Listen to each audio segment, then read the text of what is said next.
Cartoons, the animated frontier. These are the voyages of the Cellcast podcast. Its continuing mission to explore strange new cartoons, to seek out new animation styles and new creative storytelling methods, to boldly go where so few ever go again.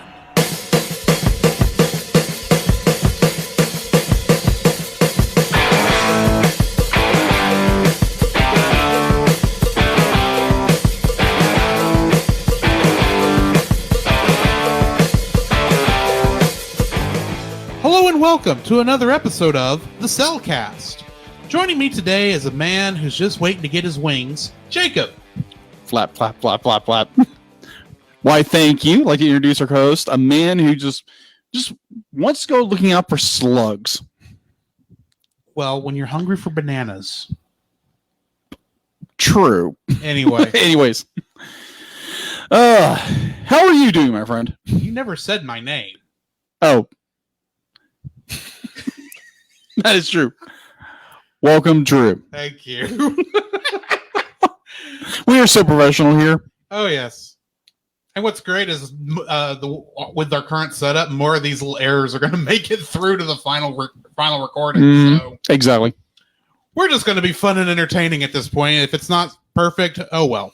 Yeah. How are you doing today, Jacob? Man, I'm doing pretty good. Work was work. Did notes for here for the podcast. There was a lot of stuff, and so you want to figure out the news. Go down to the Facebook page. I've got it all posted for you guys to enjoy. There is one thing I did want to talk about, but we'll talk about that later. But other than that, as most people know, I'm an artist. I'm a freelance artist, and I saw a picture that someone from our church posted of her youngest child, and it was just like the expression on the kid's face. I could not help but draw it. Okay. So I drew it, sent it to her, and she's just like, "Yes, I love this to death." And so I'm gonna in due time get that to the mother, and just I will post a picture to the social medias and let people enjoy what she enjoyed. So yeah, cool. Other than that, pretty good. Pretty good. How about you? My day went pretty good. I mean, it was a interesting day at the very beginning. Not to get too deep into that, because I don't normally talk about work-specific stuff. Right. And no, I'm not just saying that because my boss is in the chat room. No, we had some customers come in today, and that thankfully seemed to go well, at least from what little I saw. The rest of the day was rather calm, at least on my end. Week, on the other hand, has been fairly busy. Yeah. Did start Saturday streaming Kingdom Hearts. So any of y'all are interested in watching me do that, I'm trying to plan it for Saturdays around 7. Yeah. Not this Friday, but next Friday there'll be a time change. Just keep a lookout for the Facebook group for that. Yeah. Anyway, that's really what I've been doing. So what have you been watching? Oh, let's see. But the only thing I've really been watching is what we watched on Sunday with our friend Chase. Yes. So Captain Idiot. Yeah, Captain Idiot. AKA the irresponsible Captain Tyler. Yes. Great show. Yes, and agreed. then we introduced more people to Konosuba. Yeah, Konosuba. We did watch Konosuba. That's true. We were introducing people to Toradora. Toradora, which is funniest thing on the planet. And then we all watched Konosuba, which I think you and one other person was the only two people who hadn't seen it. Probably. Although you at least had been aware of the memes. Yes. Right. Okay. Okay. Sorry, I just interrupted the only things you've been watching. No, but it was good. It's all good, man. It's all good. All right. What have you been watching? Comments on any of those? Not particularly good, bad, ugly. It's all good. Okay. What have you been watching? Minus, I noticed you were watching something when I was coming in. I came in watching something while I was waiting on you, but that's for our other podcast, yes, the Week podcast, that we do with your brother Jim. Yeah. So I'm getting ready for that recording. We're doing Friday. Also, since we finished up Star Trek Lower Decks, Yes. They started Star Trek Discovery Season 3. I watched the first episode of it. Really? Interestingly enough, I think you could jump in here without watching Seasons 1 or 2, because anything so far that they've referenced of 1 and 2, it's kind of like you could easily watch it without knowing what it's talking about. Oh, okay. In some ways. But I enjoyed I enjoyed that first episode of Season 3. And I tried a new anime. That's still only subtitled right now. Right. Dragon Quest: The Adventure of Dai. Okay. It is, of course, based on the Dragon Quest series of video games, but it is telling an original story. And it's pretty interesting so far. Of course, it's being Dragon Quest. The art style is Akira Toriyama of Dragon Ball fame, right? But it's still a new and original story, which is kind of interesting. And plus, you get to see so many of the classic monsters in the first episode actually working with the hero in this instance.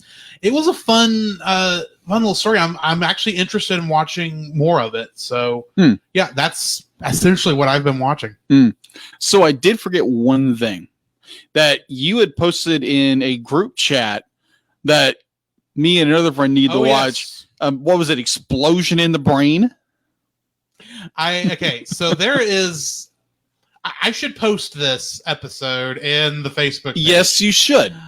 There was an anime that apparently came out in the 1970s called Charge Man Ken. Each of these episodes are 5 minutes long, and it is quite honestly the worst anime ever made. And I'm not the only one saying that. The people in Japan are saying this because it's absolutely ridiculous. I will post that episode in there. I don't want to get too far into it because I can't even explain it. Really. But I was the reason I found out about this is I was watching a YouTube channel called Kenny Lauderdale, because he reviews like really old anime, some of it bootleg, some of it actually released over here. Yeah. But it's always usually some of the weirdest and goofiest stuff that when it was released would never have gotten a release over here at the time. And some of it's good actually, but some of it is still very strange and not in a Benedict Cumberbatch sort of way. Okay then. But yeah, I will post Dynamite in the Brain, and and the Cellcast will not be responsible for any loss of intelligence from watching. Yeah, you will be watching that thing at your own risk. That wasn't the case with Jacob. I literally tortured him with it. He did. I'm sitting here 5 minutes like, what in the world am I watching? Yes, that was fun to watch. Yeah, because honestly, there's no context whatsoever what's going on. And my understanding when it came out, there was no context, despite the fact that it's like episode 14 of the show. Wow. It's like, okay. Fun. Yeah. So, yeah, that's what I've been watching. What do we got in the news? All right. So, a little bit of news. The Disney Insider has reported that the movie, I just cut half that off. So, according to Disney Insider, which this information comes from what's on DisneyPlus.com, apparently, which I was super excited when I saw this news, that they are making a Chippendales Rescue Rangers exclusive movie for Disney Plus. Cool. And I'd be like, I hope it's a pilot. Maybe. Although they really haven't done pilot movies in years. No, they haven't. But it was so cool that the fact that you got most of the original cast coming back. And one of the funny things I never realized, the person who voiced Dale and Gadget, the same person. Really? Yeah. I was interesting. Yeah, I was like, okay, that makes sense. But at the same time, there's so many scenes where Dale is hitting on Gadget. It's like, okay, that's gonna be the most awkward recording session ever. Well, I mean, they're not recording. It's not like recording both. I assume it's a he. They're not. They're not recording both voices at the same time. They would have recorded all of Dale and then all of Ratchet. That's her name. Gadget. Sorry. It's been a hot minute since I've watched Rescue Rangers. Well, most for some time, reason I was thinking Ratchet, but that's an entirely different thing. Most time in recording sessions when you have two characters voiced by the same voice actor, most time they do it at the exact same time. Not always, because some of those voices can be hard to switch between. That is true. For instance, I know that Billy West. Yeah. Okay. Oh, okay. Yeah. Yeah, I know for a fact that Billy West does not record or did not record his lines for Futurama where he voices like 7 people. Okay. I know for a fact he could not have done almost all those lines.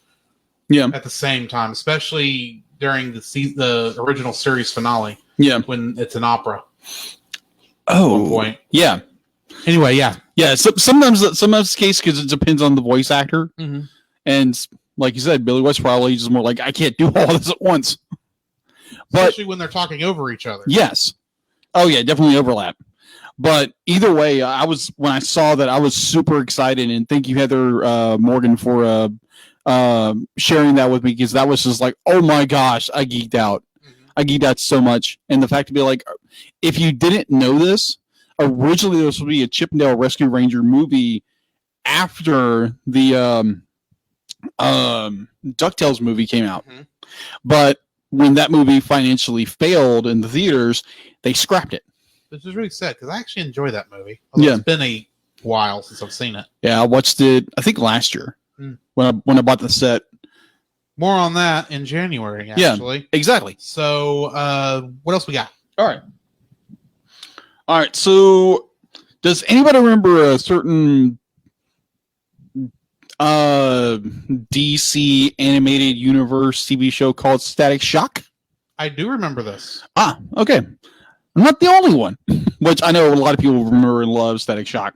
So apparently, actor-producer Michael B. Jordan is attached with being producer for the upcoming big screen adaptation of Static Shock, which was announced during the recent DC fandom virtual event. Nice. He will produce through his WB base Outler Society. That's most of what we get from the information. It's just the fact that he's the producer, right? Which, if they're actually bringing Static Shock back, that could be very interesting. Cause I do remember enjoying the DCAU show. Mm-hmm. Now, correct? I'm asking because I don't know. Yeah.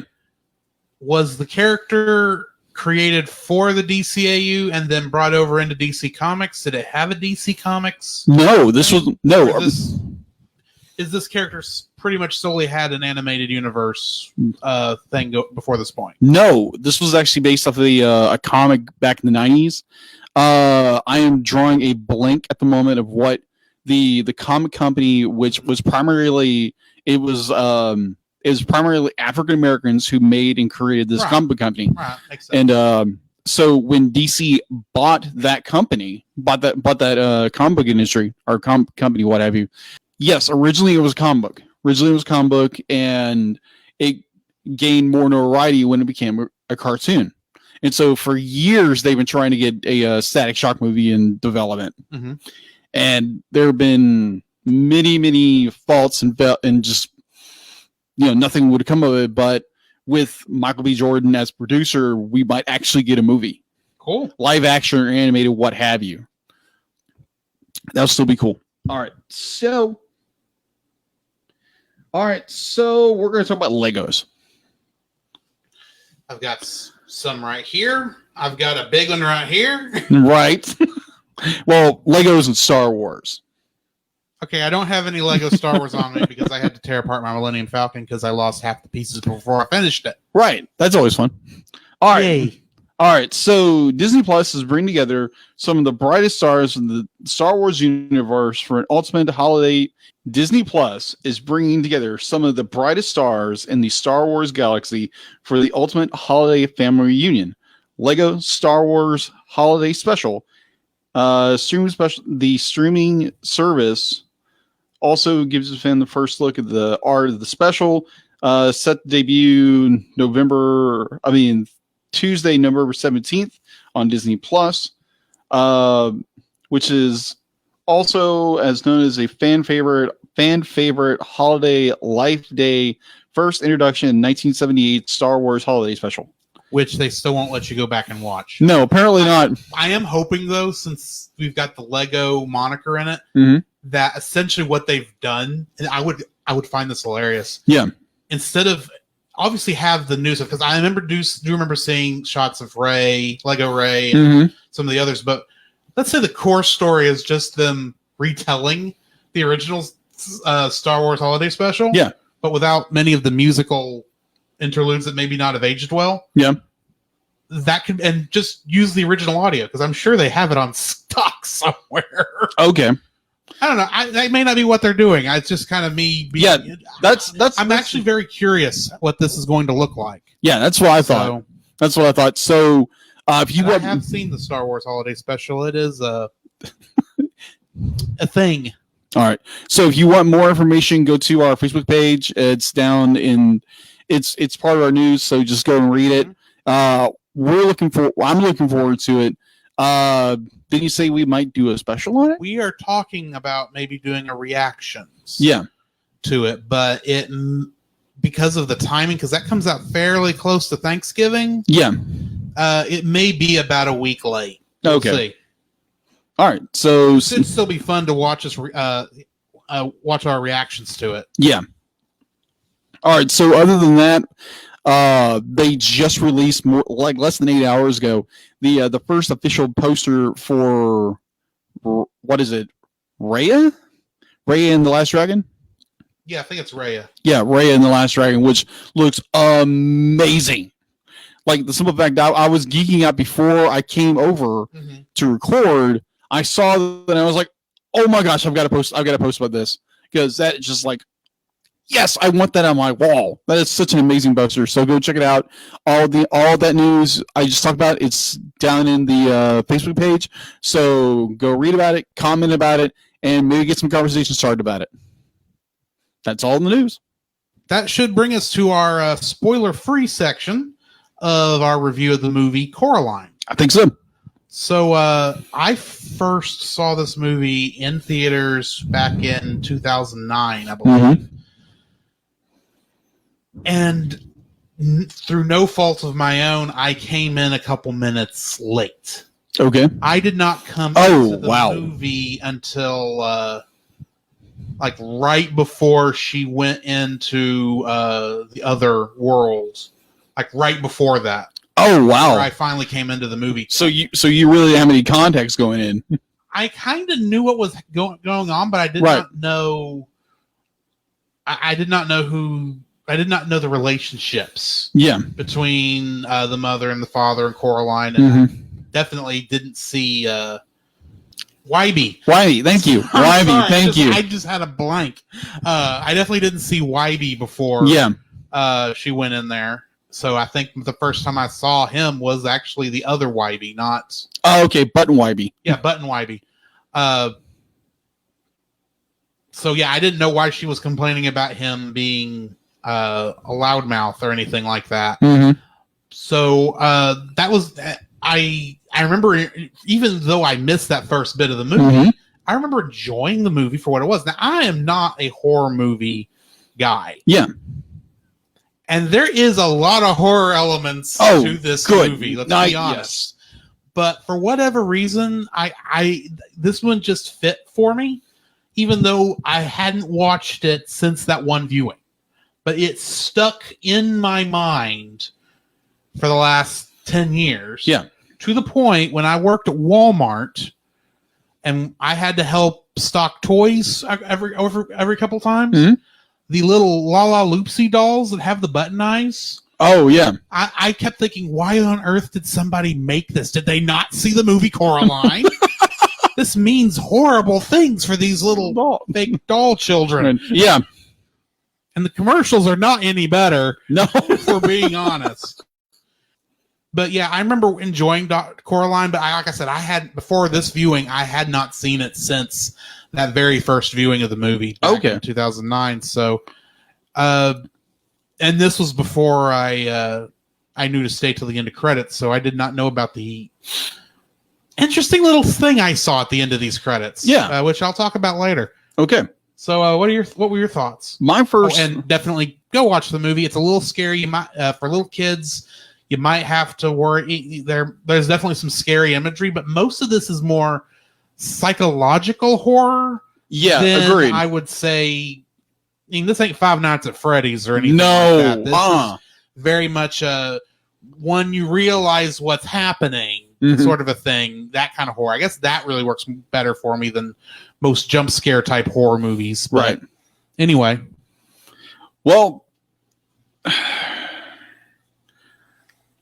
I didn't see the movie until the other night, actually. And oh my gosh, nightmare fuel.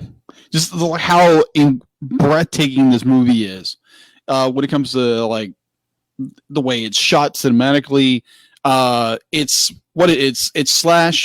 puppetry slash. I mean, it's stop motion. It's stop motion. CG. Yeah, there's CG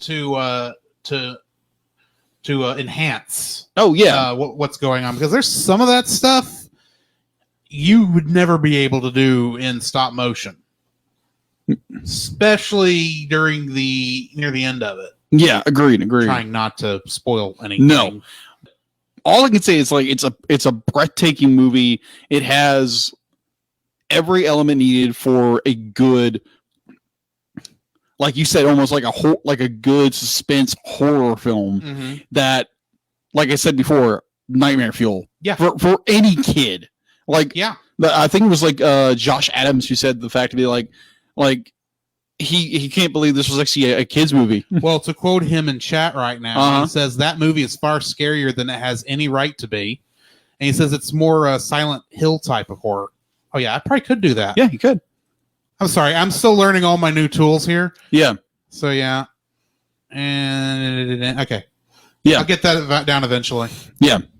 So, oh my, wow, just incredible. The story itself is amazing.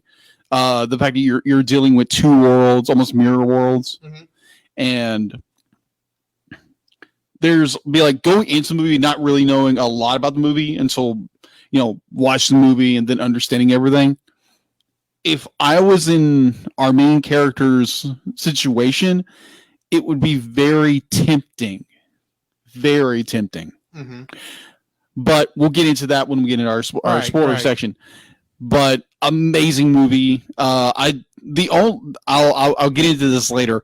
But there was a external problem with this movie. It's not the movie's fault. It's more other factors problems. Okay. That'll be interesting to talk about, considering I didn't catch whatever that was. All right, so yeah, we'll get into that. We'll get into that a little bit.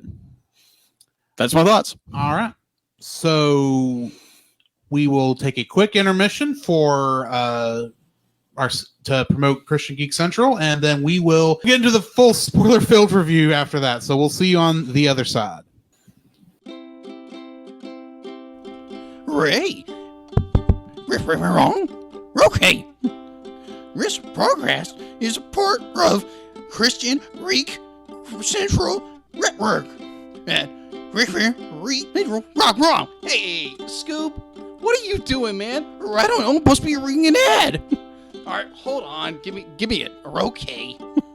All right. This podcast is part of the Christian Geek Central Network at ChristianGeekCentral.com. There you can find a collection of blogs and podcasts working together to bring you some of the best content on the web for Christian geeks, such as Helix Reviews. Helix Reviews is a podcast where David Arrington reviews movies, music, comic books, video games, and all kinds of media, all from a Christian geek worldview. His hope for the podcast is that it will be entertaining, informative, and interesting, but will also get you thinking about the media you are consuming. The following is a spoiler-filled review for the movie Coraline. Listener discretion is advised.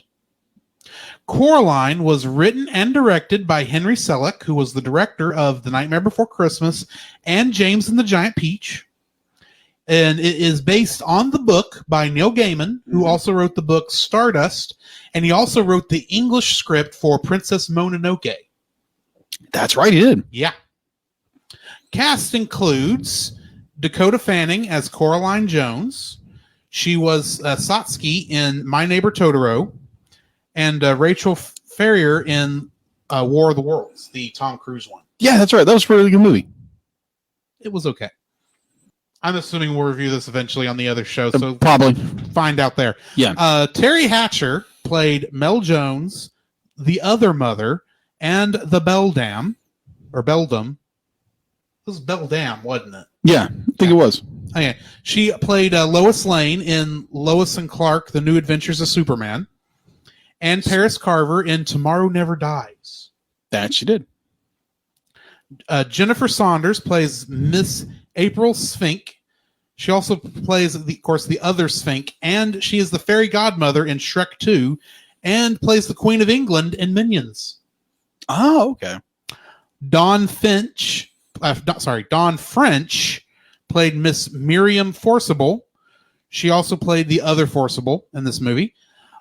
She was the painting of the fat lady in Harry Potter and the Prisoner of Azkaban. Keith David was the voice of the cat. He is Dr. Facilier in The Princess and the Frog, and Goliath in Gargoyles. Yes. John Hodgman played Charlie Jones and the other father. Mm-hmm. He plays John Rockerduck in DuckTales, the new one. Okay. And he was also Hobbs in the Amazon version of The Tick. Okay. Robert Bailey Jr. played Wyborn Wybe Lovat, and he played the character of Jared in The Happening. Ian McShane played Mr. Sergei Alexander Bobinsky, and of course the other Bobinsky.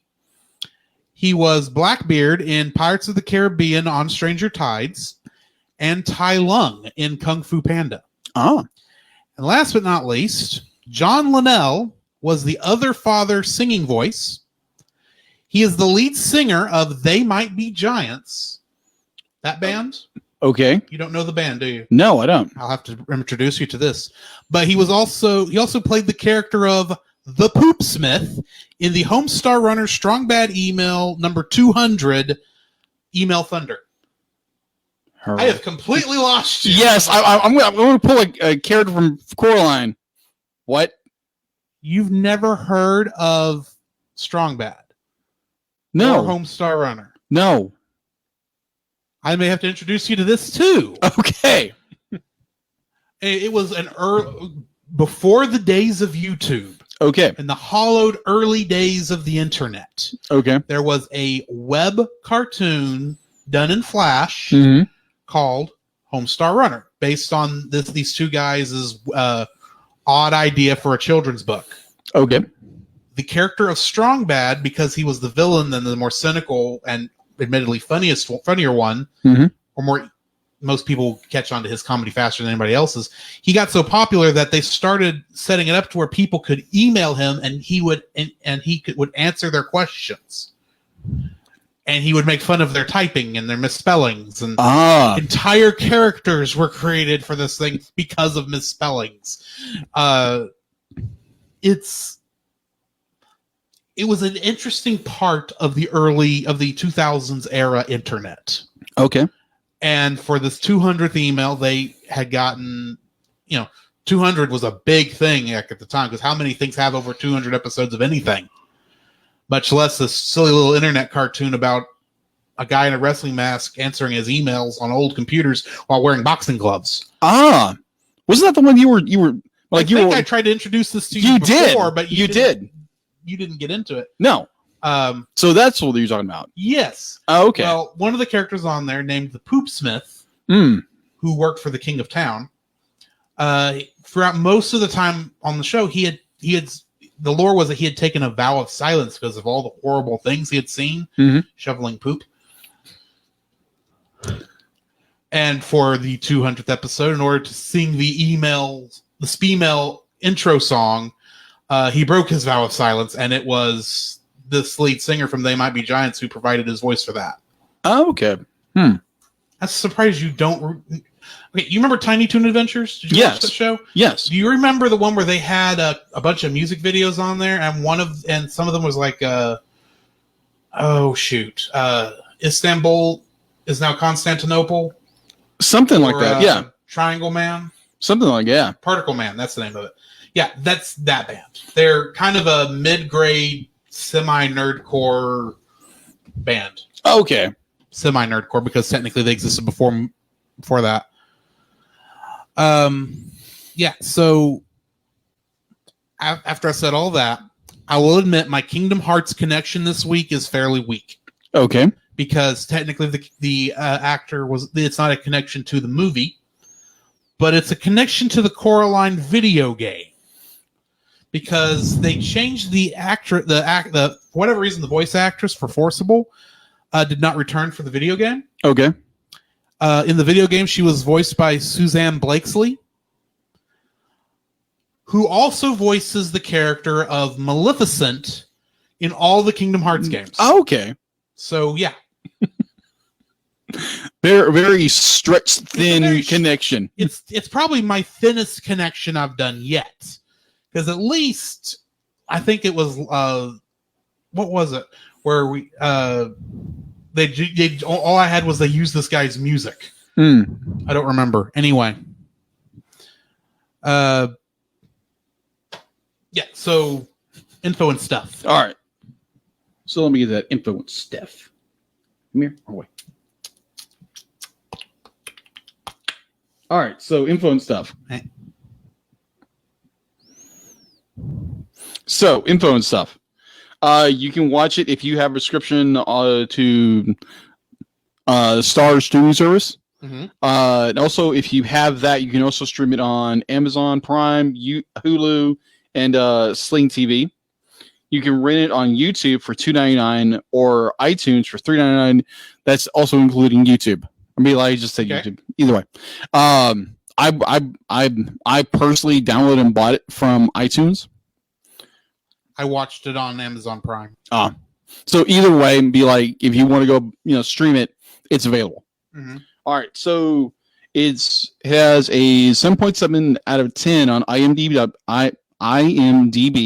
Mm-hmm. and it has a 90 on Rotten Tomatoes, and its audience score is a 73. Okay, not bad, really good. Like Drew said before, it's based off the novelle Coraline by Neil Gaiman. It was production company was Leica Studios and how do you pronounce that?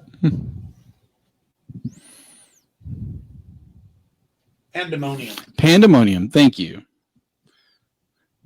My dyslexia gets in the way sometimes. Pandemonium is a tough word. That is. I won't judge you too harshly. Okay. Keyword too harshly. Too harshly. Pandemonium films distributed by Focus Features. A new fact: its filming location was Ashland, Oregon. Okay. Which I thought was very interesting. In this case, they give you the location where they shot it. Interesting. Considering it was all shot on a stage. Yeah. It's all stop motion except for the couple bits of CG. True. All right, so it was released. It was first debuted or premiered February 5th, 2009, and on February 6th, it was released in the United States. Box office wise, it had an estimated budget of $60 million. Its opening U.S. weekend was $16.8 million, and that was on February 8th. Its U.S. domestic gross was $75.2 million, and its worldwide gross was $124.5 million. Okay. So it made its money back in spades. Yeah. I should say so. Yeah, there's been talk of even though Leica or Neil Gaiman has not commented on, there is a strong push from the fandom to get a Coraline 2 made. I don't know how you would do that. Yeah, that's just weird because that's some of the information I looked up. Also, unless they're gonna have Coraline fight another monster somewhere else. True. Also, like you said, there was a video game. There was an off-Broadway play. Mm-hmm. There was, let me think. There was a musical. There was, I think at one point there was in talks for a TV show, but it never came about. But there was a video game. There was based on the movie. Yeah, there was a video game, in which you mentioned earlier before. Other than that, I don't have information on it's when it came to Blu-ray and DVD. But yeah, that's all we got in info and stuff. All right. Well, jumping into the summary. 11-year-old Coraline Jones and her parents, Mel and Charlie, move into an old mansion that has been divided up and is now known as the Pink Palace Apartments. Due to her parents struggling to complete their gardening catalog, Coraline is often left alone. While using a dowsing rod she plucked from a bush in the garden, attempting to find a well nearby, she meets the landlady's grandson, Wyborn Wiley Lovat, and his feral black cat who follows him around. Wybie informs Coraline that her dowsing rod is poison oak, which gives her a rash on her palm. Later, she meets her new neighbors, Mr. Bobinski, who is supposedly training a circus of mice, and retired burlesque actresses Mrs. Spink and Forcible. Wybie later gives Coraline a button-eyed rag doll he discovered in his grandmother's trunk that resembles her. Soon after, Coraline discovers a small door in the living room that is bricked up and can only be unlocked by a button-shaped key. That night, a mouse guides Coraline through the door, a portal to a seemingly more colorful and cheerful version of her real home. Coraline meets her other mother and other father, button-eyed doppelgangers of her parents, that appear more attentive and caring. During her visit, Other Mother puts mud on her rash. She goes to sleep and awakens in the real world the next morning, finding her palm is healed. Wybie later tells Coraline about his grandmother's twin sister who disappeared in the house as a child. Coraline continually visits the other world each following night, entertained by the other Bobinski, who conducts a mouse circus for her, the other Wybie, who has been rendered mute by the other mother to please Coraline, and the other Spink and Forcible, who perform an elaborate vaudeville cabaret show. On her third visit, Coraline encounters the black cat from the real world who is able to speak in the other world and likes to play games with the other mother who hates cats. Other Mother invites Coraline to stay in the other world forever on the condition that she has buttons sewn over her eyes. Horrified, Coraline goes to sleep, but when she wakes up, she finds she is still in the other world. When Coraline demands to return home, the other mother transforms into a menacing version of herself and imprisons Coraline in the hallway mirror. There, Coraline meets the ghosts of the other mother's previous child victims, including Wybie's great aunt. The spirits reveal that the other mother, who they call the Beldam, used the same doll Coraline had, each time disguised as the child in question, to spy on them, taking advantage of their unhappiness and luring them into the other world. After they agreed to let her sew buttons on their eyes, the Beldam ate up their lives, trapping their souls. Coraline promises to free them by finding their eyes. The other Wybie frees her from the mirror and helps her escape back to the real world. Coraline cannot find her parents, eventually realizing that they have been kidnapped by the Beldam. While she is unable to convince Wybie, Mrs. Spink and Miss Forcible give Coraline an adder stone. That night, Coraline is woken by the black cat who shows her that her parents have been captured. She returns to the other world where Coraline proposes a game to the Beldam. If she can find the ghost's eyes and her parents, they will all go free. If not, she will remain in the other world and let the Beldam sew buttons over her eyes. Using the stone to find the children's eyes, Coraline ventures out into the now hostile other world. With each eye she collects, part of the other world disintegrates until only the living room is left. Coraline sees the Beldam in her true form, a metallic, skeletal, arachnid creature with needle-like hands. She is warned that even if she wins, the Beldam will never let her go. Coraline tricks the Beldam into unlocking the portal, and she finds her parents trapped in a snow globe on the mantle. Coraline blinds the Beldam by throwing the cat at her, and narrowly escapes through the door, where she manages to close and lock it with the help of the ghosts, severing the Beldam's right hand in the process. Coraline's parents reappear in the real world with no memory of what happened to them. That night, the ghost children appear in Coraline's dream to thank her for freeing them, but warn her that the beldam, as long as she is alive, will never stop looking for the key.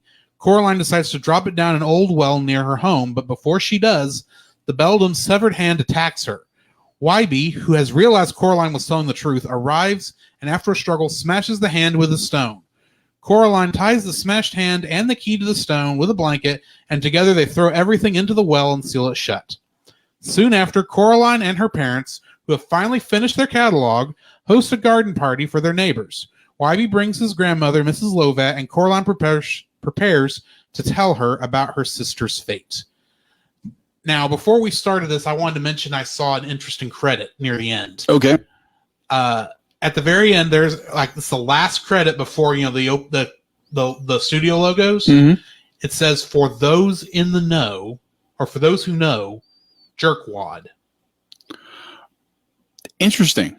Yeah, this was so odd. I had to look up what this was. Okay. So apparently, as part of the film's promotional campaign, for those who stayed all the way through the credits, if you found the secret code, you could put it on their website, and if you put in the right words, you would win these pair of Nike shoes, specially made for the movie. Really? Yes.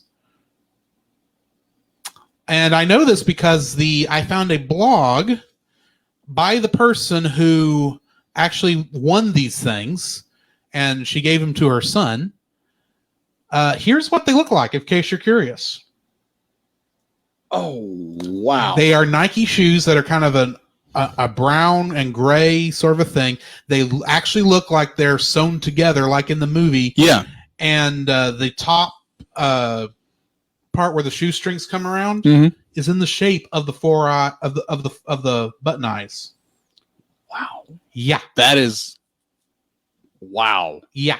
Someone spent a lot of money to make those one pair of shoes. Yep. And it went to a kid wearing Commander Cody costume from the Clone Wars.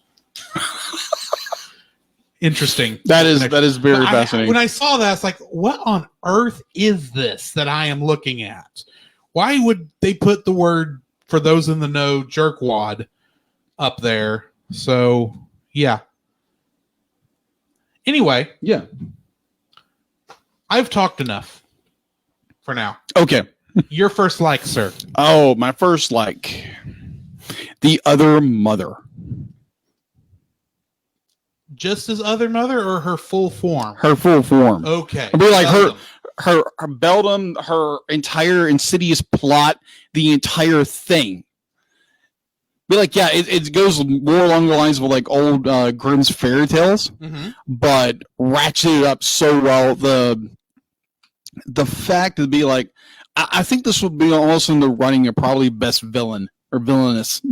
Yeah, I could go with that. Yeah, it's just like everyone said, be like Nightmare. Yeah, definitely excessively Nightmare fuel when it comes to her devious plot to be like, oh, I'm going to lure children into my world and then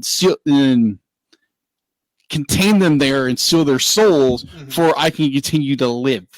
Right. And be like the fact of drawing people in with a better image, a better version of their world.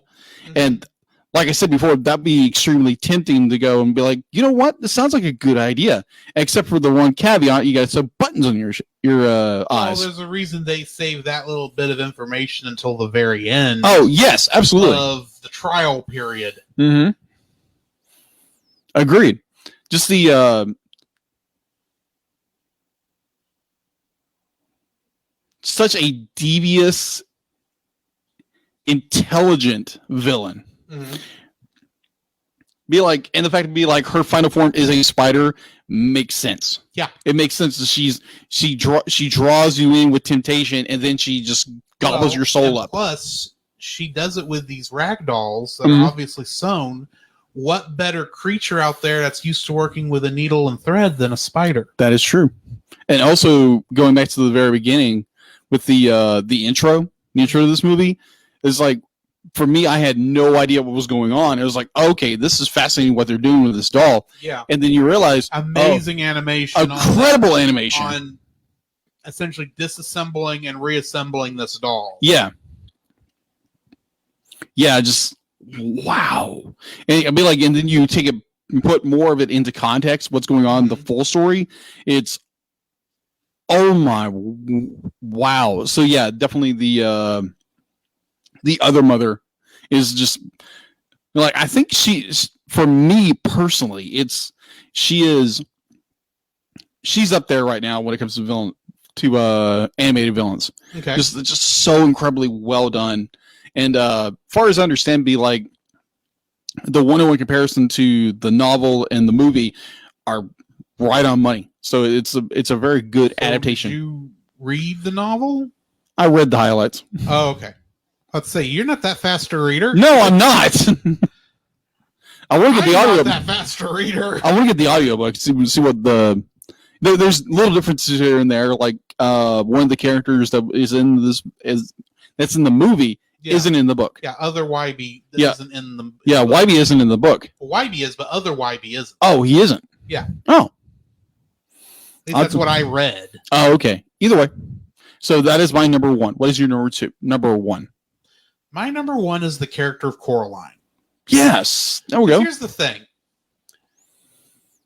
In a movie like this, it is perfectly, while annoying, you kind of expect the main character to be a bit bratty about the whole situation. Right. Sure, she's not happy that she's being ignored. See, she feels like she's being ignored. Yeah. I get that. I understand that. But she's, for the most part, until they get to she's been to the other world a couple times. Mm-hmm. It's she doesn't really get bratty about the whole subject. I mean, she's a bit annoying about some stuff, and she's starting to get there, but she's not annoyingly bratty about the fact that she's being ignored. You know, give it some time, maybe she would be otherwise. Mm-hmm.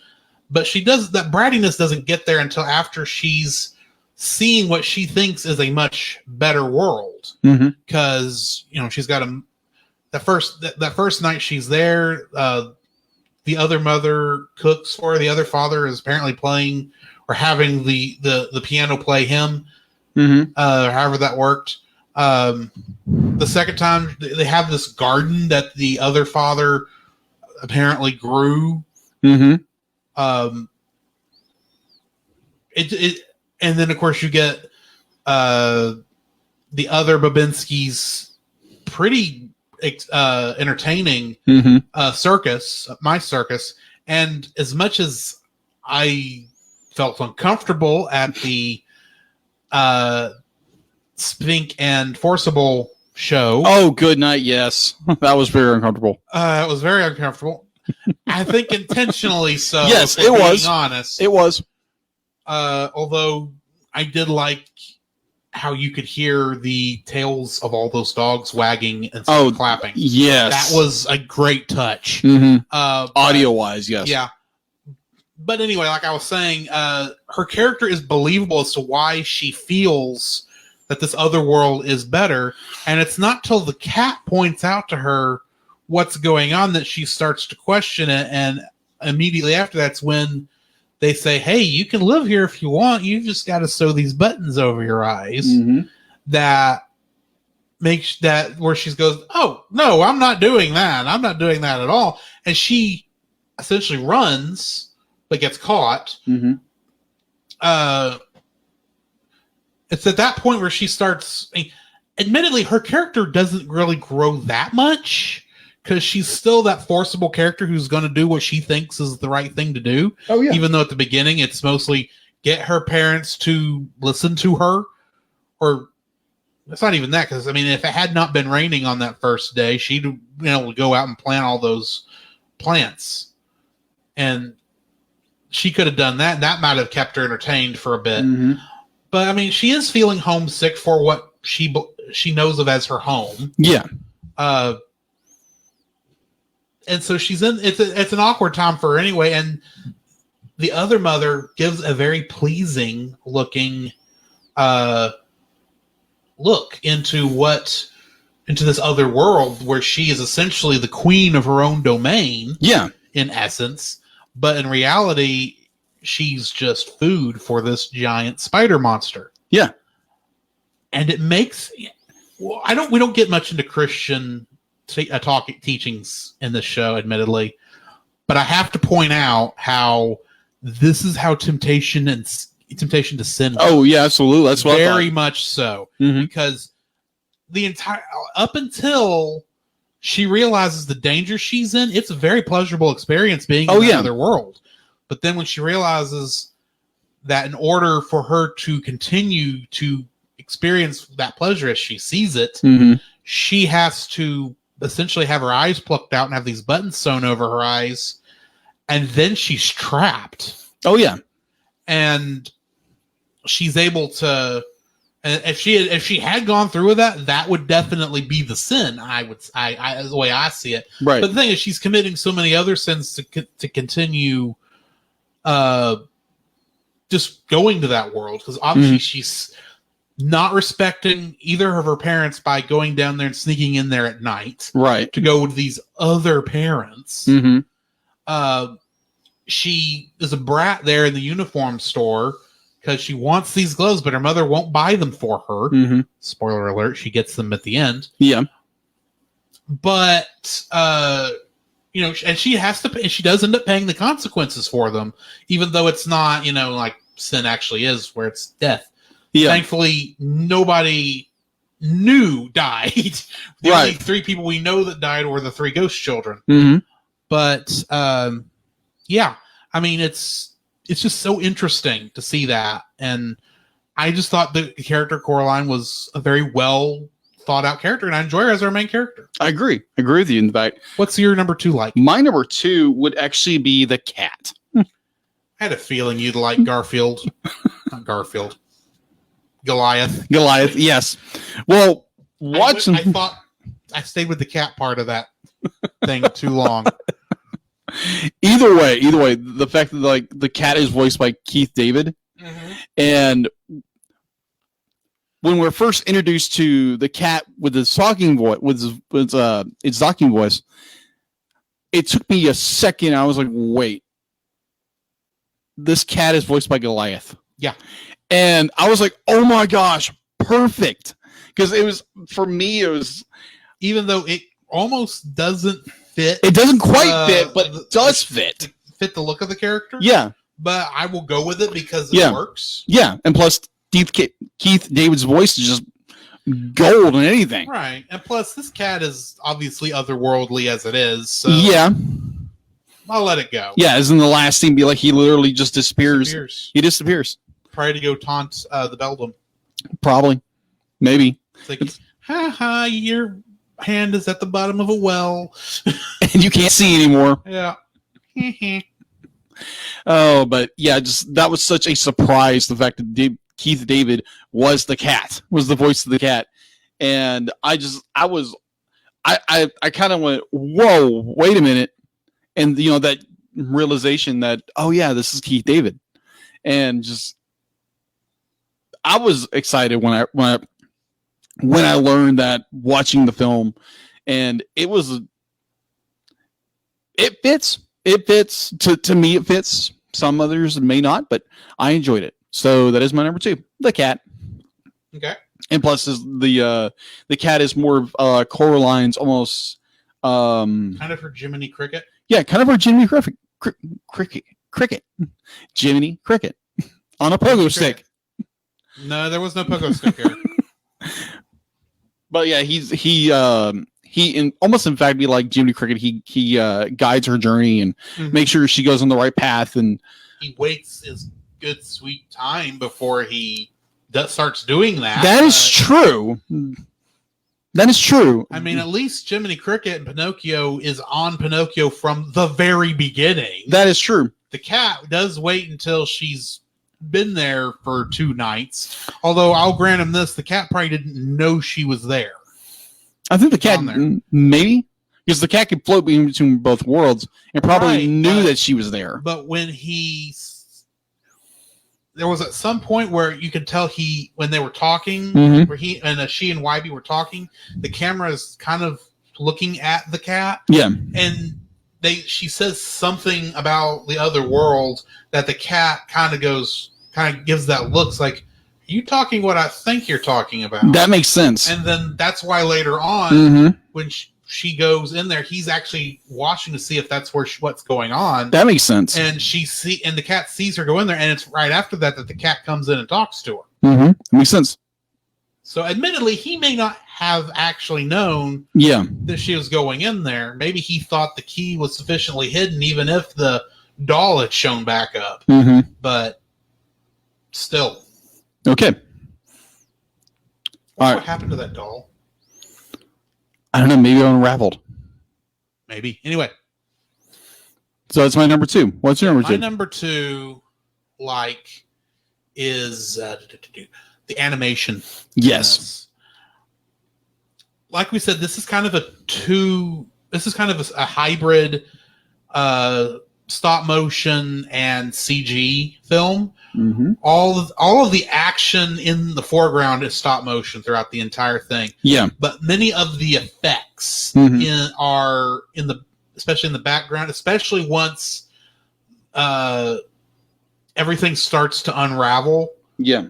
In the final battle, a lot of that is CG, and the part there where they're in the web, I think, is all CG except for the characters, because some of that is moving in a way that I don't know if you can do that in real life in a stop motion type of environment. I could be wrong, but it looks like it's CG. But at the same time, it's that use where, even though you kind of know it's CG, it looks so otherworldly, pardon the pun, that it fits the kind of horror, the horror that you're looking at as this fight between this spider monster and Coraline trying to escape. Mm-hmm.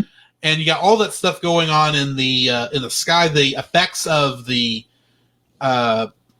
world as it turns gray as she each of the eyes, that has to be CG. But that whole thing is just, I did not find one bit of I didn't find any glitches throughout the entire thing. Yeah. And I keep an eye out for these, because those are at least something to talk about when you get to, dislikes. Mm-hmm. This is going to be another one of those where I'm going to have a hard time finding dislikes. Same here. But, yeah, this is such an enjoyable. The animation. This is so.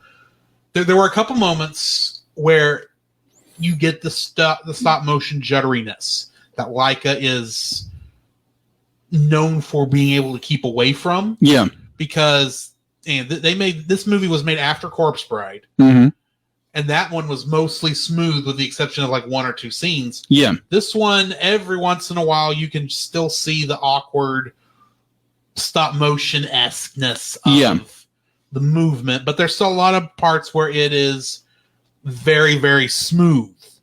I almost wonder if they just didn't quite have as much money for this one as they had for Corpse Bride. I don't know. I didn't compare those numbers, but or it could be they had the budget. They had a similar budget, but because they had to use more of the CG assets and they had so much more complexity in the set design and the character design, especially for the Beldam herself, maybe they couldn't spend as much on the animation as they had to spend on everything else, because the models on this thing are amazing. They don't even, they look like stop motion models. Yeah. Don't get me wrong, but they almost look too real to be stop motion, if that makes any sense. In terms of the design of the models themselves. Yeah, just let you know. Sorry, go ahead. The fact to be like Corpse Bride had $40 million budget wise, estimated wise. This movie had $60 million, so it had a greater budget. Had a greater budget, but so then it must have been spent more on the character designs, because you had to have twice as many heads. Oh yeah, for nearly every character in the movie. Yeah, because you had to have versions with the button eyes and without the button eyes. I think for Coraline, be like you had I think it was like over 40 puppeteers working on the character, It wouldn't and you had surprise over me. 1,000 heads Yeah. just for Coraline herself, And you not including the thing is, you've got at least 10, maybe 15 total sets in this movie. Oh yeah, Most of which have to be, I would say like 75% of them have to be able to be switched from the blandness of the real world and the colorfulness of the other world and still work right. conceivably well, except for Forcible and what's her name's theater. That they just completely changed the theater out for that scene. They did, but still, that's a awkward scene. Yes, it is. How many dogs did they have to make for that scene is what I want to know. A lot. Anyway, yeah, that's my I'm going with the animation for my second like. What is your third like? Okay, my third like would be. It goes along those same lines as the unraveling of the unworld, the other world, and how, like, obviously, like you said, be like there's some of that had to been CG, had to be. Oh yeah. But at the same time, I can totally wrap my head around the idea that it's like how much detail they had to go into just the unfolding everything, like every single strand, and they could do that. Yeah. And like this movie took, I think, 3 to 4 years to make. I can see that. Yeah, with how much enriched detail there is in this film, I'm not surprised. I'm not surprised. Most of that was handmade. A lot of detail in this film. Yeah, I could see the budget going to a lot of that detail too, and just not getting the animation stuff as much as I would prefer. Yeah, like what was it? The fact to be like it took them. I think it took them 6 months to make one Coraline doll. I can see 6 that. months. I mean, there is a reason I know that when you get to Paranorman, which I think is the next movie Leica did, it is. They went to 3D printed models. Yeah. There's a reason they did that. Yeah. Because also, these were expensive. Yeah. Also, this was one sorry, when it came to the faces, they were all 3D printed. That would make sense. Yeah. You nearly have to. Yeah, because this was, if I remember correctly, this was one of the first animated films or this style of films to use 3D printing. Right. I think what is Paranorman did nothing but 3D printing for everything. Oh yeah. So that's the difference. Yeah. But anyway, I mean, still, even that takes a long time to produce all those heads. Yeah. And then get them all painted correctly. And that is true. Else. Yeah, I think the garden scene, it took 2 years to make it. I bet it did. And yeah. Because every flower is made individually, and it's only really good there for that one scene. Yeah, because anytime they go back to it, it's either not as vibrant and brilliant, or it's the real world where they had to do everything they could to not make it look like Coraline's face. True. Which I don't think they did that good a job, to be honest, in doing that. But you know what? I'll let it slide. Yeah, it was still a very good effort. Let's say that. Yes. Going back to my point of the unraveling the other world, the artistry in that. Either if it was some of it was CG enhanced or made handmade, crafted one frame at a time, it's just uncanny the amount, because I've done claymation, I've done stop motion before. Yeah, and the fact to be like you have 24 frames per second, and that is just. It's mind-boggling and daunting. And with this, I wouldn't be surprised to find out if they tried to go as close to 60 as they could get away with. Oh yeah, the way as smooth as some of these shots are. Yeah, it's probably closer to 60. Something like stop motion, the smoother you can get it, the better it's going to look. The primary reason with live action and with 3D for that matter, they try not to do anything more than 32 frames a second is because you start getting that soap opera effect. But with stop motion, you would nearly have to do 120 frames per second in order to hit that stop motion effect, just because of how the process is. Yeah. Also, I just looked this up. At one point in the film, Coraline shows 16 different expressions in the span of 35 seconds. That's a lot. Yeah. Like every second, it's just more like every inch and frame has to be moved, and think of how long that takes, especially since in a lot of cases the way they change those out is by taking the head completely off and putting a whole new head completely back on there. Yeah. And then you've got to get it just the micron nearly difference from where that head was before. Yeah. In order for it to move the next spot with the expression. Mm-hmm.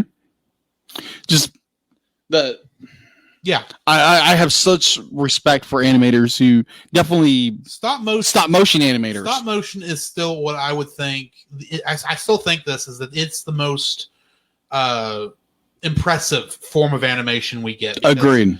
Yeah, drawing 32 frames, or I keep saying 32, drawing 24 frames per second for 2D, that's amazing. Yes.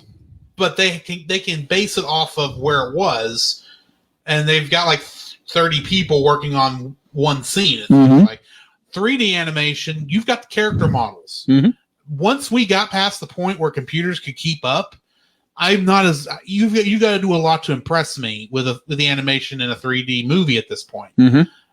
Puppetry is always going to look like puppetry, so I just usually let that go and enjoy it for what it is. Right.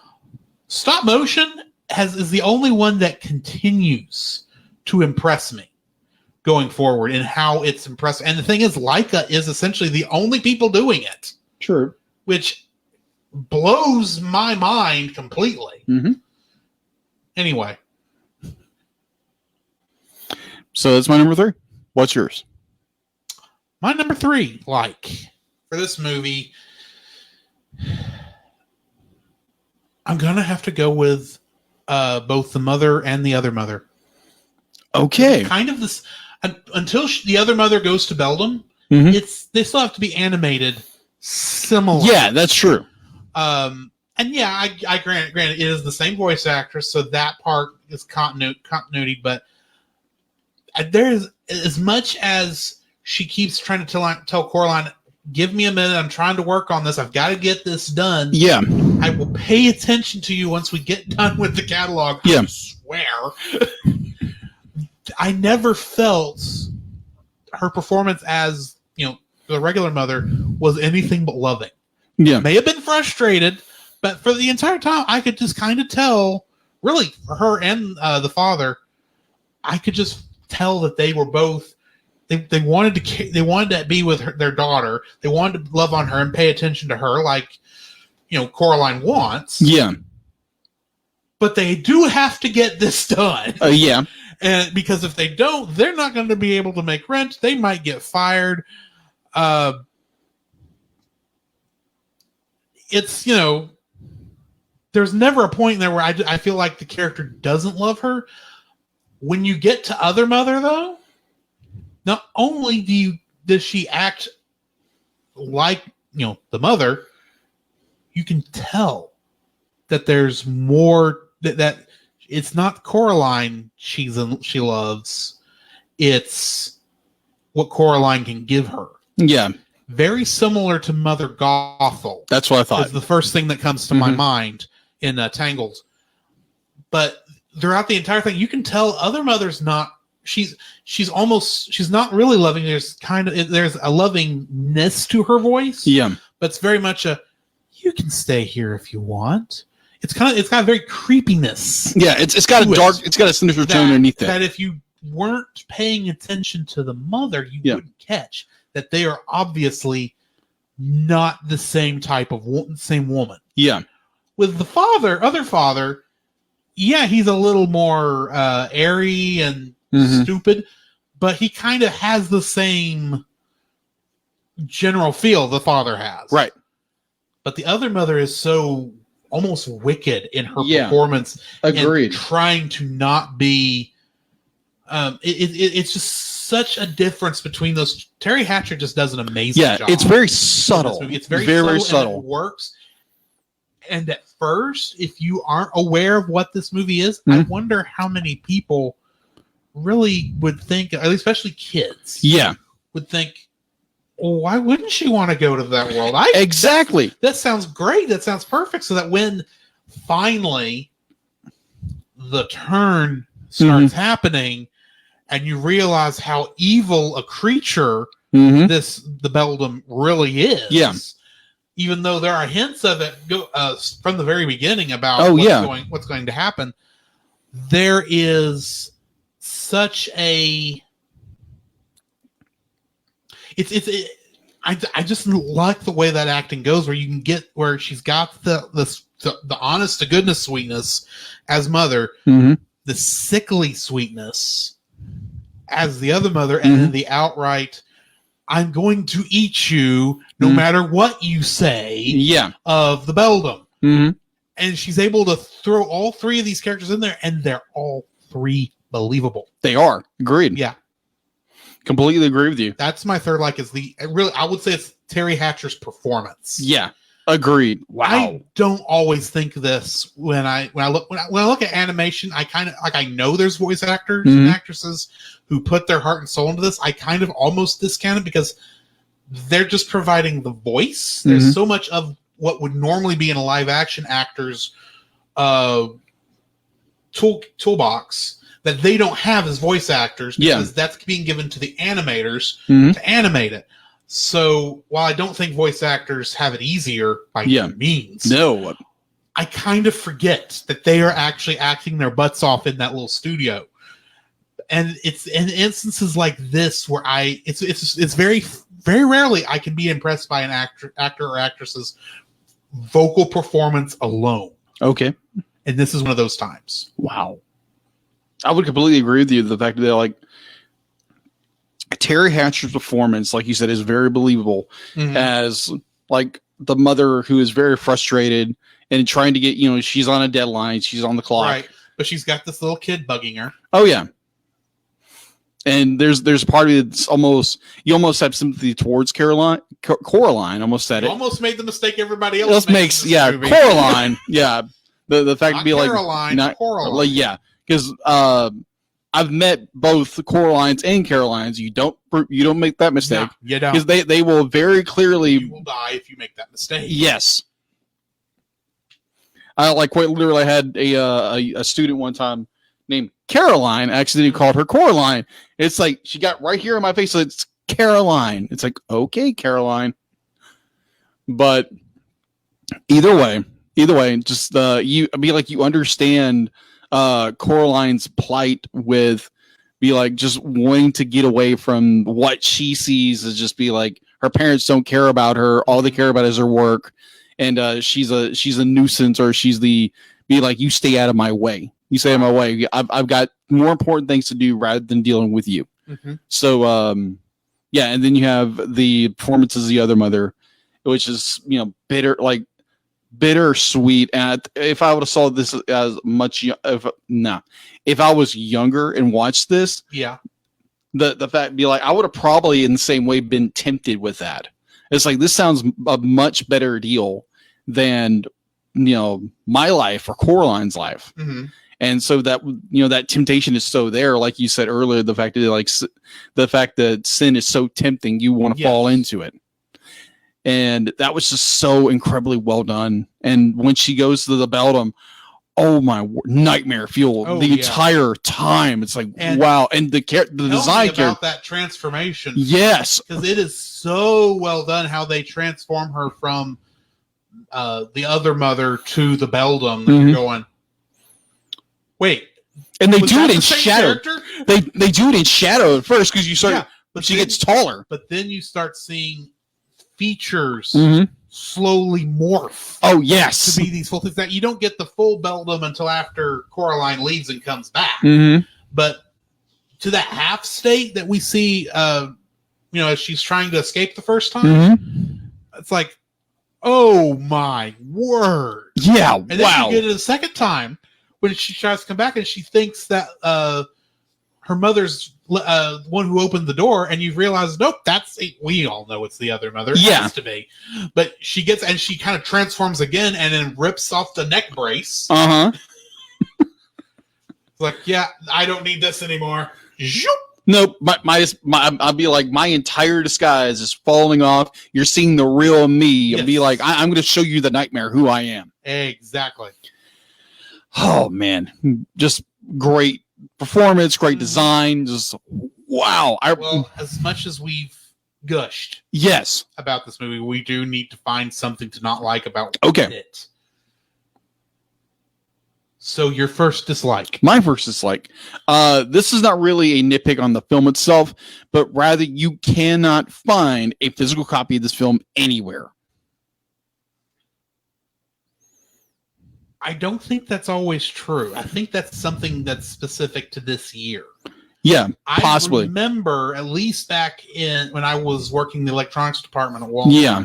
this was one that came, that at least the DVD Yeah. was on the shelf in one of the Halloween cardboard stands like yeah. every single year. Yeah. Admittedly, I have not looked for it since I wasn't really looking for it then, but I hadn't paid attention to those really since I left Walmart. Right. So I don't know if it's just that that they've run out of stock finally and they need to do a second printing. Yeah. You would think they would put out a Blu-ray of it by now. Yeah, there's a Blu-ray out, but you can't buy it.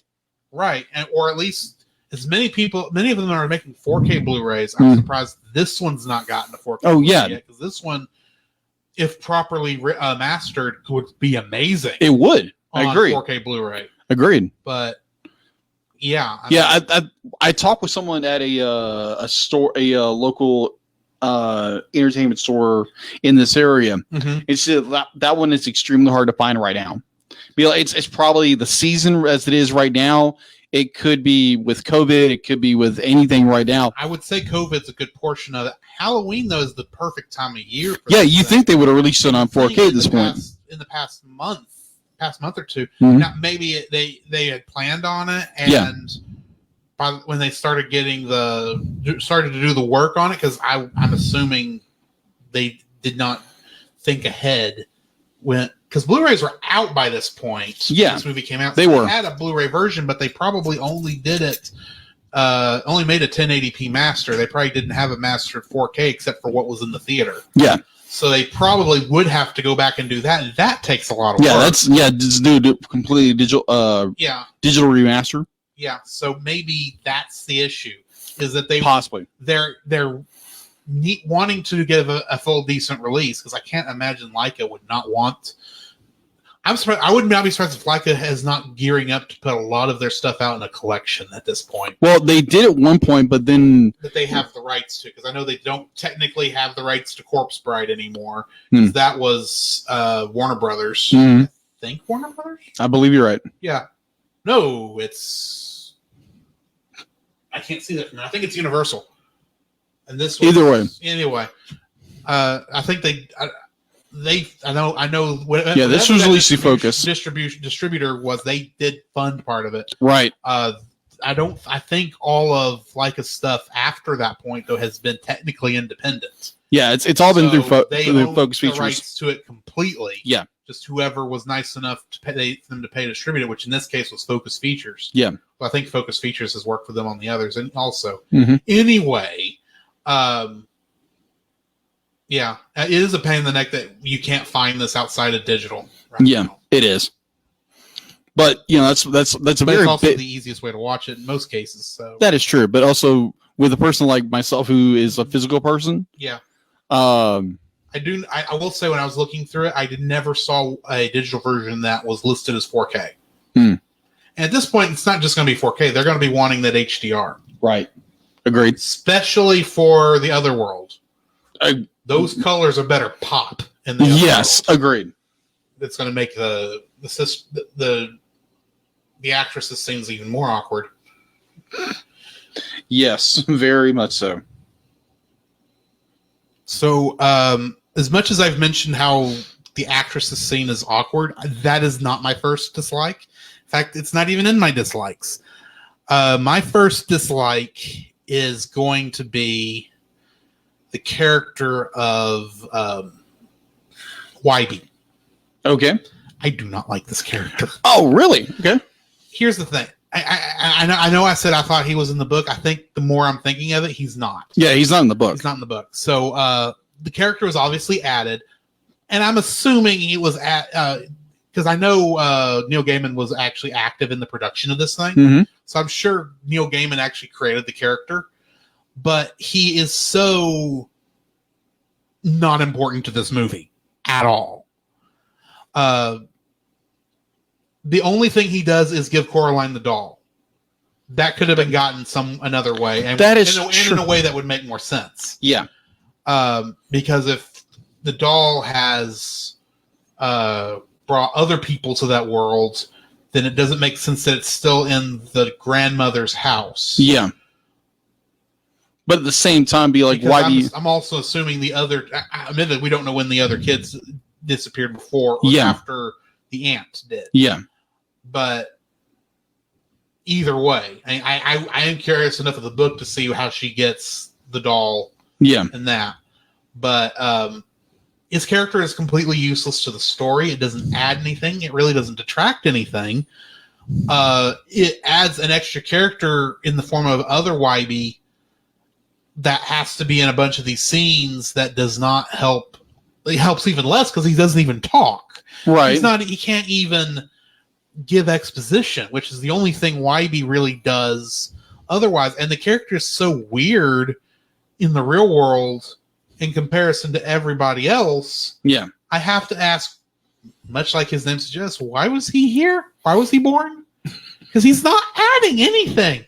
It's like they came up with the name Wyborn because they got to thinking, why is this character here? Why did we allow him to be born? Agreed. In this universe? He doesn't make much sense. It would have been better had he not been there, I think. Because all he does is add extra frustration to Coraline because he doesn't believe her until the very end, and he allows for a Deus Ex Machina ending, in essence. And we don't need to go into how much I dislike Deus Ex Machina endings. I think we've gone into that a couple of times. Yes, we have. So yeah, that part annoys me. I think that could have been done in a much more interesting way had Whitey not been there. He's just he almost muddles the waters of this movie just enough that makes me go, when every time he shows up, I'm going, what? Wait, what? The movie just changed because this kid showed up. And it does that every time. So yeah, I just don't like Whitey. That's my first dislike. Okay. Well, I'll agree and disagree with you on your point. I do understand why you had this, like, YB is kind of like, he's kind of a useless character, but at the same time he does give more of a connection points with everything. That connection with the cat, the connection with the grandmother, the connection with the doll, the connection with the house. Be like he's that linking point within the film itself. He is, but I'm not sure it's a needed link. Okay. Yeah, it feels like there is a chain essentially of characters all throughout this movie that have just enough connection that when we get YB in there, because he connects up so many things, it's like this other piece that's kind of clumped everything else up. Right. In a way where it's almost tangling the other pieces together. Right. Does that make sense? Yeah, I agree with you. And also it gives a character, another character that Coraline can connect with, even though she finds him really annoying. But at the same time, it's more you have, be like, he interconnects everything within the film. The fact to be like, she wouldn't know where the well was unless Whitey told her. Right. And I think the more he's a support character. Found it with the dowsing. Yeah, I would agree with you on that. Dowsing actually does work. Mm-hmm. Yeah, my grandmother taught me about that. Yeah. Other than that, there again, I agree with you and disagree at the same time. I do find that Wyme doesn't hold the film together, but he allows connection or threads, as you will, to interlace the story with the cat in the house and the grandmother and the well and the doll and all those. He's the one that kind of brings everything loosely together. Right. So, yeah, that's my defense for Wyme. Fair enough. What's your second dislike, though? Oh, second dislike would probably be, like you said before, the fact that Leica does have these little, almost like shutters of animations every once in a while. Now, granted, If it were consistent, I wouldn't care. yeah, But it's not consistent. It's like you have these long bouts of smoothness, mhm. and then standard stop motion juddering for a couple frames. I say a couple frames for a scene, and then we're back to the smoothness for a while. And sometimes it's one character in the scene that's got the judder, while the other one is smooth, which doesn't make any sense. Yeah, but it is what it is. Yeah, I would say there's one scene in particular I remember where I think it's the other father is talking with Coraline at the piano. Mm-hmm. There's one point where the hands are starting to move him. Yeah. And you can see for a frame and a half where it'd be like his head detaches for like a second. Mm. Yeah, so it'd be like it was a little jarring watching. It was like, oh, I saw that and I was like, did I see that right? Did I see actually the head disconnected for a second and they put it back? I was like, and they kept that in frame. Interesting.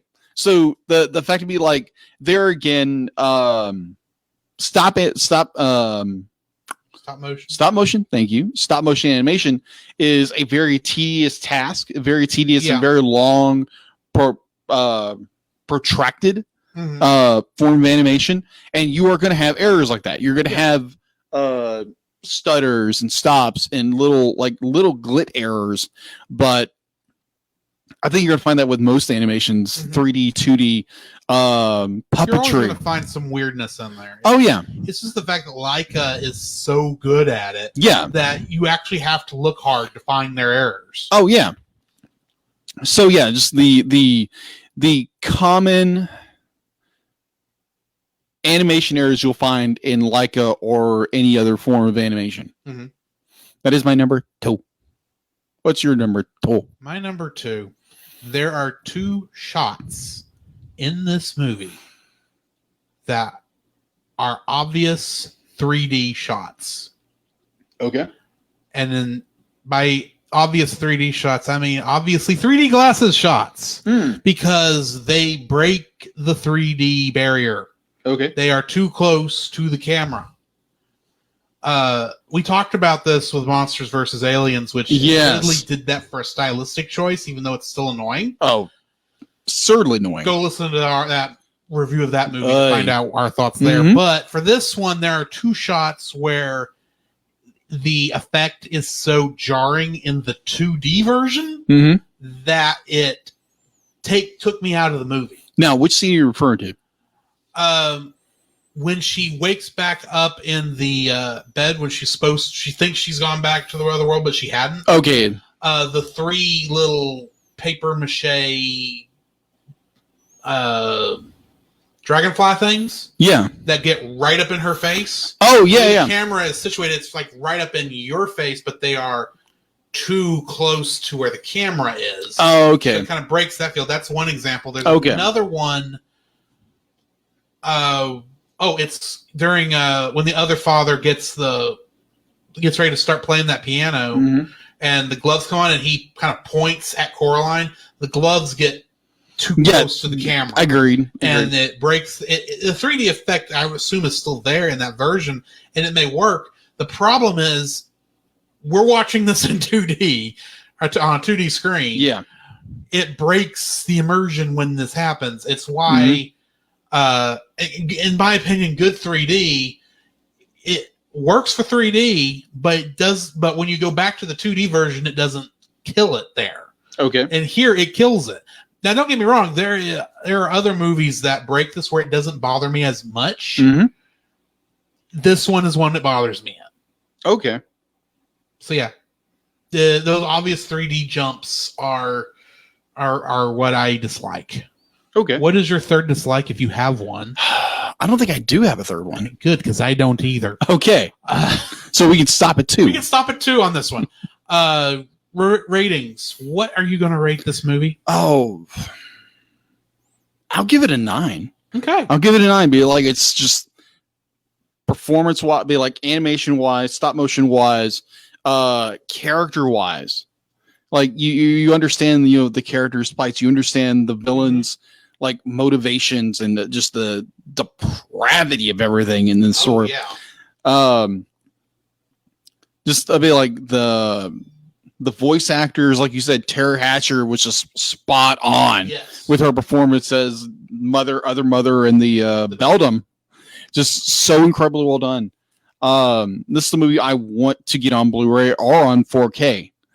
Even though you don't have I don't care at the second. I mean, like, I just want the movie. I'm saying that like I have a 4K Blu-ray player right now. Yeah. I don't. Yeah. We'll just Anyway. wait until you update to a new system. Believe it or not, those are on my mind, but those are sometime next summer. Okay. Before I even think of purchasing one of those. Okay, totally understand. Yeah. I enjoyed the snot out of this film. I do own it on digital now, so I can go back and watch it anytime I want. It's just I would love to actually just have a physical disc of this film. Right. So you can get all the extras. Yeah, I can get all the extras, and apparently there's like a very in-depth making of documentary of this film, and I want that because I'm one of those guys. Right. I'm a featurette nut. I miss those on so many things. Yes, agreed. Can I love? I was the lover of the text commentary. Mm, Some of them they call them trivia tracks. yeah, the trivia. Essentially what they are. They are. But I called it text commentary because the first time I saw it was on the Star Trek DVDs, Mhm. and they actually it was still trivia, but it was not done in a way that was like in your face. It was just kind of, oh, that's interesting to know. Yeah. I miss those. I wish they'd bring those back, but not do the full. Here's the graphic that's going to take up half the screen, so we Right. can tell you this 2-sentence little clip. No, just make up subtitles like everything else, and just have it be interesting text. So yeah. Anyway, as you were saying, Yeah, it's just the quality of this film is so incredibly now granted, like I said in my dislikes, you're going to have little animation problems here and there, but that's the part of the course when it comes to any film. Mhm. Just overall incredible movie that people should go watch. Probably recommend if you're dealing with younger children. yeah. Watch it before you let them watch it. See if it's something you think they can live with. Yeah. Because this one has a lot of scary imagery in it. Mm-hmm. Agreed. So that's probably, it's like, yeah, use discernment when you're dealing with like little kids or somebody watching this film. Other than that, I enjoy it, and I'm going to buy it when I get the chance. All right. What is your? I'm also giving it a 9. Sweet. Like I say so many times, it's hard to rate this anything less than a 9. Right. And in some ways, I kind of want to rate it higher, but those two little nitpicks do kind of Faster. dig at me. It's like these are the cracks in the Liberty Bell sort of thing. Right. It's not perfect as much as I would like it to be perfect. So yeah, I'm giving it a 9. It's still a very high rating because I love the performance in this, and the animation for this is for the most part spot on. Mm-hmm. Yeah, when I go to put this on my list, it's going to rate pretty high. So yeah, I'm giving it a 9. I gotcha. Which brings us to the end of yet another episode.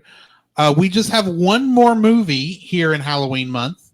If you're doing the math, that is movie 5. That's because there are 5 Saturdays in October. Mm-hmm. So next Saturday, or next Tuesday, we'll record this, and then next Saturday it will come out on Halloween. Mm-hmm. We are doing the live-action Scooby-Doo movie. Yeah? Really? Mm-hmm. This does technically count as animated because there's a lot of animated characters, Yeah. and it's got an animation focus. It's based on a cartoon. Mm-hmm. That's the excuse, anyway. Right. we're diving into gray area with this one. Yes. Plus, we both get to make fun of a character we both hate. Yeah. Anyway, Well. I wasn't. Really? No, not Scooby. Okay. Scooby's great. Okay. Your nephew, on the other hand, Russian, good button, Reggie. his nephew, isn't it? Yeah, nephew. Okay, I was nephew. just trying to remember. Anyway, so join us next week for the live-action Scooby-Doo, Scooby-Doo. and we'll see you then. Thanks, guys. Come, Jacob, we must prepare for next week. Prepare for what, Drew? The same thing we do every week, Jacob. Record a podcast! Oh, boy. So where can they find you, Jacob? They can find me on Facebook at Jacob B. Heron and Jacob's Daily Art Corner, my personal art Facebook page. On Twitter at Jacob B. Heron. On Instagram at Jacob B. Heron. And on Letterboxd at Jacob Heron. Where can they find you, Drew? You can find me on Facebook at Drew Dodgen. You can also find my Facebook page at Drew's Photo Bin, where I upload my photography. You can also follow me on Letterboxd at GGeorge759 and Twitter at GGeorge759. Where can they find us, Jacob? You can also visit our website, thecellcast.podbean.com, where you will find every episode we released and links to listen to it on Apple Podcasts, Google Play, and Stitcher. Our RSS feed, if we aren't in your favorite podcast app directory, please share, review, and subscribe to us there and share us with your friends. You will also find a link to our Facebook group, the Double Feature Podcast Community, where we talk about both animated and live-action movies. We share this with our other podcasts, which we do with Jacob's brother Jim, at the Movie of the Week podcast, where we talk about live-action movies. You can also email us at thecellcastpodcast@gmail.com. Also, please like our page on Facebook. We try to post about upcoming movies. If you comment on that movie's post before we record, we'll read your comments in the episode. And remember, every time we say The Cellcast, that is with a single L.